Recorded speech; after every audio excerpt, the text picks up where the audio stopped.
नमस्कार, स्वागत है आपका हमारे चैनल पर। मैं हूं आपके साथ शिप्रा सैनी। महाराष्ट्र से बड़ी खबर है। उद्धव ठाकरे सरकार के मंत्री अनिल परब ईडी की जांच से डर गए हैं। केंद्रीय मंत्री नारायण राणे को गिरफ्तार कराने वाले उद्धव ठाकरे के मंत्री अनिल परब ईडी की जांच से डर गए हैं। केंद्रीय जांच एजेंसी ईडी ने 100 करोड़ की वसूली मामले में अनिल परब को नोटिस भेजा था और मंगलवार यानी आज उन्हें ईडी के सामने हाजिर होना था, लेकिन अब अनिल परब ने ईडी के सामने पेश होने से इनकार कर दिया है। उनकी तरफ से कहा गया है कि दरअसल पूर्व प्रतिबद्धताओं के कारण मैं एजेंसी के सामने पेश नहीं हो पाऊंगा। उन्होंने 14 दिन का समय भी मांगा है। यानी किस तरीके से कानून की धज्जियां महाराष्ट्र में उड़ाई जा रही हैं, ये साफ तौर पर दिखाई दे रहा है। उद्धव ठाकरे सरकार के मंत्रियों पर एक के बाद एक ईडी का शिकंजा कसता जा रहा है।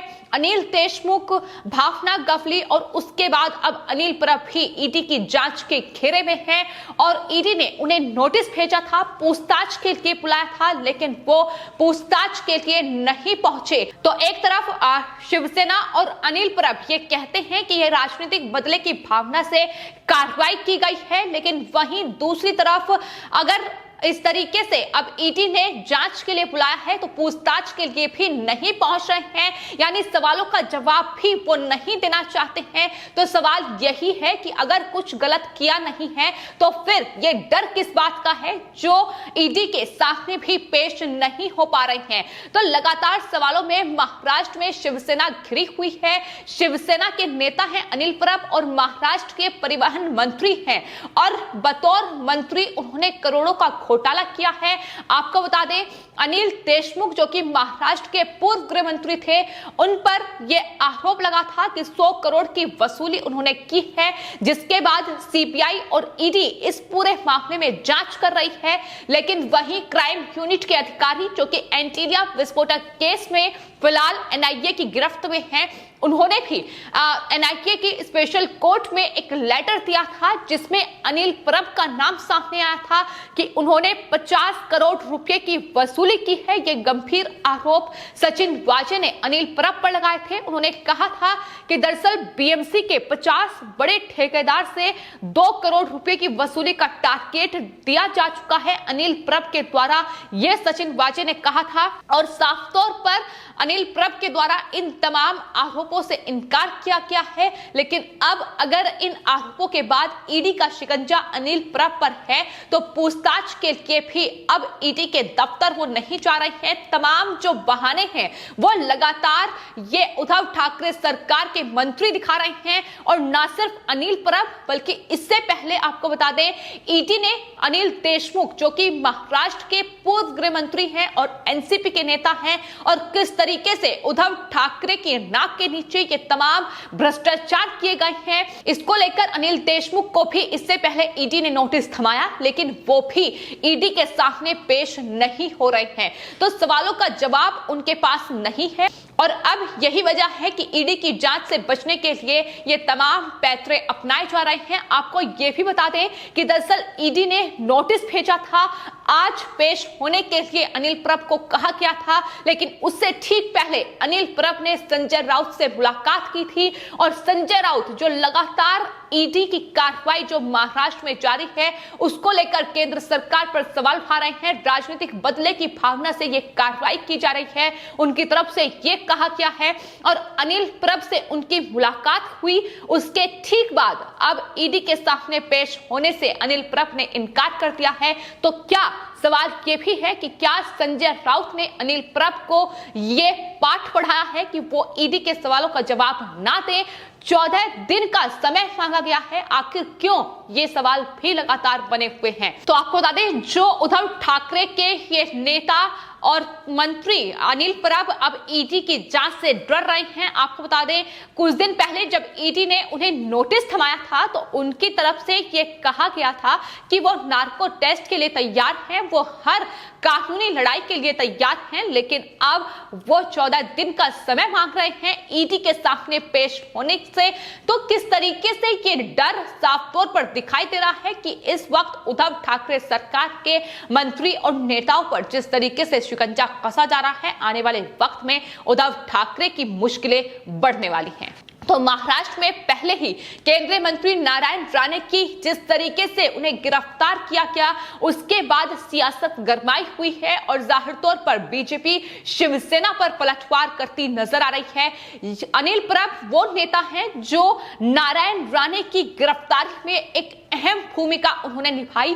वैसे तो महाराष्ट्र के परिवहन मंत्री हैं, लेकिन उनका वो वीडियो भी सामने आया था, वो वीडियो भी वायरल हुआ था, जिसमें वो पुलिस को निर्देश दे रहे हैं कि पुलिस फोर्स के साथ नारायण राणे को गिरफ्तार किया जाए। बाकायदा वो जो उनका वीडियो है वो सोशल मीडिया और तमाम न्यूज चैनल्स पर भी सामने आया कि किस तरीके से अनिल परब ने अपने पद का दुरुपयोग करते हुए ये उनकी हरकत सामने आई, जिसको लेकर बीजेपी पूरी तरीके से महाराष्ट्र में शिवसेना और उद्धव ठाकरे पर हमलावर है और लगातार ये मांग कर रही है कि अनिल परब पर कड़ी कार्रवाई होनी चाहिए। लेकिन फिलहाल महाराष्ट्र में जिस तरीके से ये वसूली का रैकेट चल रहा है और खुद उद्धव ठाकरे सरकार के ही तमाम नेता और मंत्री इस रैकेट में फंसते जा रहे हैं, एक के बाद एक बड़े खुलासे हो रहे हैं। ईडी का शिकंजा महाराष्ट्र में गहराता जा रहा है। जिस तरीके से ये वसूली के बड़े खुलासे महाराष्ट्र में हुए हैं,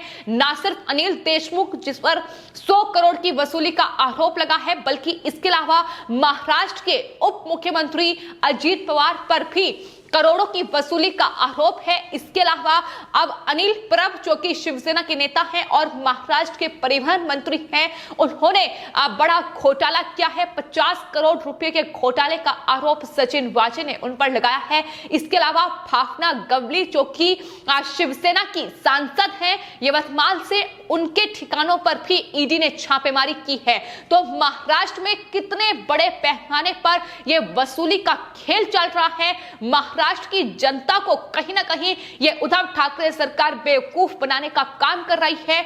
जिस तरीके से वहां लगातार हर एक मामले में, हर एक कार्य में ये वसूली की जा रही है और वो भी उद्धव ठाकरे शिवसेना के नेताओं के द्वारा। और यही वजह है और लोग ये सवाल पूछ रहे हैं कि दरअसल जो संजय राउत ट्वीट करते हुए खुद को यानी शिवसेना को शेर बताते हैं, दरअसल वो शेर अब ईडी से डर रहा है। इस तरीके से ईडी जो कि पूछताछ के लिए जाहिर तौर पर नोटिस अनिल परब को भेजा किया था और आज उन्हें ईडी के सामने हाजिर होना था, लेकिन वो नहीं पहुंचे। बहाने बनाए गए कि दरअसल उनके पहले से कुछ कमिटमेंट हैं जिसके चलते वो ईडी के सामने पेश नहीं हो सकते।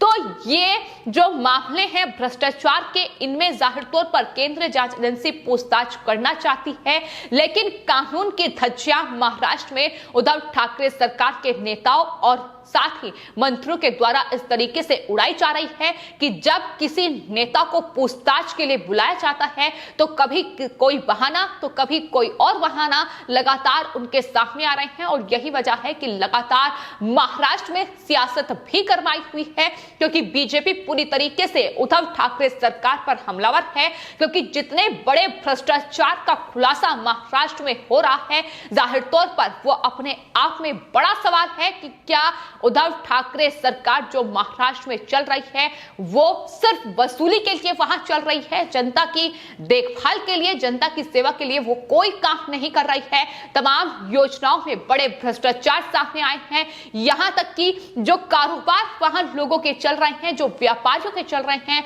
उनसे वसूली की गई है बड़े पैमाने पर। तो यह है महाराष्ट्र में उद्धव ठाकरे सरकार का खेल और यही वजह है कि बीजेपी लगातार ये कह रही है कि महाराष्ट्र में महा विकास अघाड़ी सरकार नहीं बल्कि महा वसूली अघाड़ी सरकार चल रही है और इसका आका कौन है, इसका पर्दाफाश होना जरूरी है। लेकिन फिलहाल जिस तरीके से ईडी का शिकंजा बढ़ रहा है, उसके बाद उद्धव ठाकरे की कुर्सी पर भी अब संकट गहराया हुआ है, क्योंकि उद्धव ठाकरे बतौर मुख्यमंत्री अगर इस वसूली के खेल में शामिल हैं, अगर उनकी नाक के नीचे ये वसूली का खेल हो रहा है, तो जाहिर तौर पर आने वाले वक्त में उन पर भी शिकंजा कसा जाएगा। हालांकि एक दूसरे मामले में उनके बेटे और परिवार पर पहले ही ईडी शिकंजा कस चुकी है। संजय राउत से लेकर अनिल परब फिर चाहे वो पीएमसी बैंक घोटाला हो, जिसमें अजीत पवार जो कि उप मुख्यमंत्री हैं महाराष्ट्र के, उन पर भी ईडी शिकंजा कस चुकी है। बड़ा घोटाला उनके द्वारा भी किया गया है, परिवार का इसमें इस्तेमाल किया जा रहा है। इन बड़े घोटालों में, भ्रष्टाचार में ये भी लगातार खुलासे हो रहे हैं। लेकिन फिलहाल भ्रष्टाचार के वसूली के इन तमाम बड़े आरोपों के बाद ईडी लगातार इनके ठिकानों की छानबीन कर रही है। अनिल देशमुख के कई ठिकानों पर ईडी पहले ही छापेमारी कर चुकी है और उसके बाद देर रात अनिल परब के भी 3 ठिकानों पर छापेमारी ईडी के द्वारा की गई है। इसके अलावा आपको बता दें, ईडी ने भावना गवली जो कि शिवसेना की सांसद हैं, उनके भी 9 ठिकानों पर छापेमारी की है। वासिम में ये ईडी ने भावना गवली के ठिकानों पर शिकंजा कसा है। तो लगातार जो छानबीन जारी है उसमें जाहिर तौर पर सबूतों को ही जुटाने की कोशिश ईडी के द्वारा हो रही है कि तमाम सबूत इकट्ठा किए जाएं कि किस तरीके से वसूली का यह बड़ा खेल महाराष्ट्र में चल रहा है। लेकिन अपने आप में बेहद दुर्भाग्यपूर्ण है कि इस तरीके से उद्धव ठाकरे ने जिस तरीके से एनसीपी और कांग्रेस पार्टी के साथ गठबंधन किया और सरकार बनाई, लेकिन उस सरकार का जो काम है वो करने के बजाय उस सरकार का इस्तेमाल महाराष्ट्र में वसूली के लिए किया जा रहा है। और यही वजह है कि बीजेपी नेता किरीट सोमैया लगातार हमलावर हैं। अनिल परब से लेकर महाराष्ट्र में उद्धव ठाकरे सरकार और शिवसेना के तमाम नेताओं पर जो भ्रष्टाचार उन्होंने किए हैं उसको लेकर बड़े खुलासे उनके द्वारा किए गए हैं। और यही वजह है कि किरीट सोमैया को भी निशाना बनाने की कोशिश कई बार महाराष्ट्र में इन शिवसेना के कार्यकर्ताओं ने की है, लेकिन वो अपना काम जारी रखेंगे, ये उनके द्वारा साफ तौर पर कहा गया है। तमाम बड़े खुलासे किरीट सोमैया की ओर से लगातार हो रहे हैं। वहीं आपको बता दें, बीजेपी चाहे फिर केंद्रीय मंत्री नारायण राणे हो या उनके बेटे नितेश राणे, वो भी लगातार शिवसेना और उद्धव ठाकरे सरकार पर हमलावर हैं। उनके द्वारा एक ट्वीट किया गया है जिसमें उन्होंने ट्वीट करते हुए लिखा है कि शिवसेना के वो सब नेता जैसे सरनाईक, परब, गवली अब ये जानेंगे और समझेंगे कि बॉस आपको तभी बचाएगा जब आप ठाकरे हैं। यानी इशारा साफ तौर पर आदित्य ठाकरे पर किया गया है, क्योंकि आदित्य ठाकरे भी एक मामले में ईडी के शिकंजे पर हैं, उनका परिवार ईडी के शिकंजे पर है। लेकिन आदित्य ठाकरे को तो बचा लिया गया, अब भावना गवली, अनिल परब और प्रताप सरनाईक जैसे नेताओं पर शिकंजा कसा गया है। और जाहिर तौर पर उन्होंने कहा है कि आराम करो, उसे परवाह नहीं है, आपको समय के साथ पता चल जाएगा। हमारे तो ये उद्धव ठाकरे की रणनीति है, बाकी सबको पानी में डुबाने की। ये उनकी तरफ से एक ट्वीट करते हुए तंज उद्धव ठाकरे सरकार, उद्धव ठाकरे पर बतौर मुख्यमंत्री उन्होंने जिस तरीके से ये भ्रष्टाचार करवाया है, शिकंजा कहीं ना कहीं अब कसा जा रहा है। लेकिन बीजेपी लगातार अब महाराष्ट्र में इन बड़े घोटाले और भ्रष्टाचार को लेकर शिवसेना पर हमलावर है। लेकिन जो खुद को शेर कहते हैं वो किस तरीके से केंद्रीय जांच एजेंसी ईडी से डर रहे हैं, ये अब खुलासे हो रहे हैं, जब अनिल परब ईडी के नोटिस पर ईडी के सामने हाजिर होने से भी इनकार कर रहे हैं, वो डर रहे हैं। फिलहाल आपकी इस पूरे मामले पर क्या राय है, हमें कमेंट बॉक्स में जरूर लिखें और चैनल को सब्सक्राइब करें। धन्यवाद।